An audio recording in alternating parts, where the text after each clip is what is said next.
सीखेंगे किसी ठोस के भागों को देखने की विभिन्न विधियों के बारे में।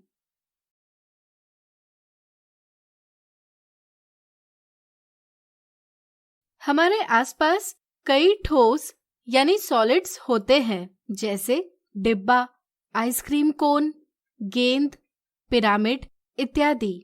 इन ठोसों की रचना माप और आकार के अनुरूप अलग अलग भागों से की जाती है। जैसे एक घनाभ यानी क्यूबॉइड कई सारे आयताकार पृष्ठों से मिलकर बनाया जा सकता है। आज हम उन विधियों के बारे में चर्चा करेंगे जिनकी सहायता से हम किसी ठोस के विभिन्न भागों को देख सकते हैं।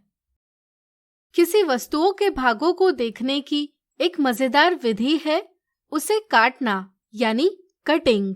चलिए इसे एक क्रियाकलाप से समझें। एक बेलन यानी सिलेंडर के आकार की सब्जी लीजिए, जैसे एक ककड़ी या लौकी। इसे काटने के लिए एक चाकू भी लीजिए। इस गतिविधि के लिए आप बेलन के आकार का मिट्टी का मॉडल भी बना सकते हैं। इनमें से किसी एक वस्तु को लेकर इसे ऊर्ध्वाधर यानी वर्टिकल रूप से काटिए। आप सावधानी से इसके पतले टुकड़े कर सकते हैं। यहाँ प्रत्येक टुकड़ा वृत्ताकार यानी सर्कुलर है। हम कह सकते हैं कि एक बेलन कई सारे वृत्ताकार फलकों यानी फेसेस से बना है, जिन्हें समान अक्ष पर रखा गया है। हम इस वृत्ताकार फलक को बेलन का एक अनुप्रस्थ काट यानी क्रॉस सेक्शन कहते हैं। यदि कटाव ऊर्ध्वाधर नहीं होगा तब हमें अलग आकार का फलक प्राप्त होगा। आप अलग अलग प्रकार से काटकर अनुप्रस्थ काटों के रफ आकार खींच सकते हैं। किसी ठोस के विभिन्न भागों को देखने की एक अन्य विधि है कि एक ठोस यानी 3D आकार की समतल छाया यानी 2D छाया देखी जाए। चलिए इसे भी एक मजेदार क्रियाकलाप से समझें। इसके लिए आपको प्रकाश के स्रोत, स्क्रीन और कुछ ठोस आकारों जैसे घन, घनाभ, गोला, बेलन, पिरामिड की आवश्यकता होगी। अब आप एक घन को लेकर इसे स्क्रीन के सामने रखिए। इस पर ठीक सामने से प्रकाश डालिए। आपको पर्दे पर इसकी छाया प्राप्त होगी। क्या आप बता सकते हैं छाया 2D है या 3D? सोचिए सोचिए। चूंकि छाया सिर्फ एक तल में स्थान घेर रही है, इसलिए हम कह सकते हैं कि छाया की 2 विमाएं यानी डायमेंशंस है, यानी कि यह 2D आकार है। ध्यान से देखने पर हमें इसका आकार एक वर्ग के जैसा दिखाई देता है। इसी तरह यदि हम स्क्रीन नीचे रखें और घन को स्क्रीन के ठीक ऊपर दर्शाए प्रकार से रखें और ऊपर से प्रकाश डालें, तब भी हमें एक वर्गाकार छाया प्राप्त होगी। अब दर्शाई आकृति को देखिए।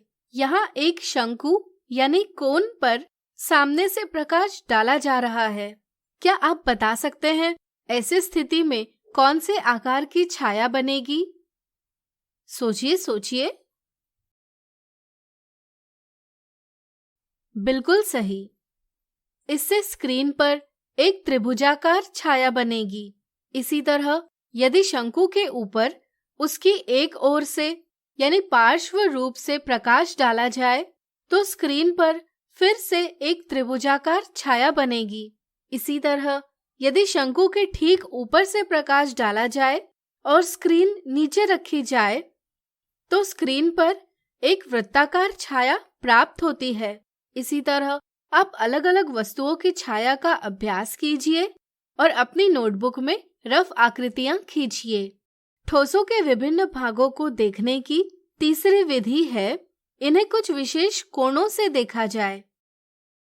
इसके अंतर्गत हम किसी ठोस को उसके सामने से यानी फ्रंट या उसकी एक ओर से यानी पार्श्व रूप से या उसके ठीक ऊपर से देखते हैं। फिर हम दिखाई देने वाले दृश्यों की आकृति खींचते हैं। जैसे इस आकृति को देखिए। सामने से देखने पर हमें सामने का दृश्य यानी फ्रंट व्यू इस प्रकार प्राप्त होता है। इसी तरह पार्श्व रूप से देखने पर हमें इस प्रकार पार्श्व दृश्य यानी साइड व्यू प्राप्त होता है और ऊपर से देखने पर हमें इस प्रकार ऊपर का दृश्य यानी टॉप व्यू प्राप्त होता है। हम घनों से बनी आकृतियों के लिए भी तीनों दृश्य खींच सकते हैं। जैसे इस ठोस के लिए सामने का दृश्य, पार्श्व दृश्य और ऊपर का दृश्य इस प्रकार खींचा जा सकता है। तो आज हमने सीखा किसी ठोस के भागों को देखने की विभिन्न विधियों के बारे में। अगले वीडियो में इनसे संबंधित कुछ उदाहरण देखेंगे।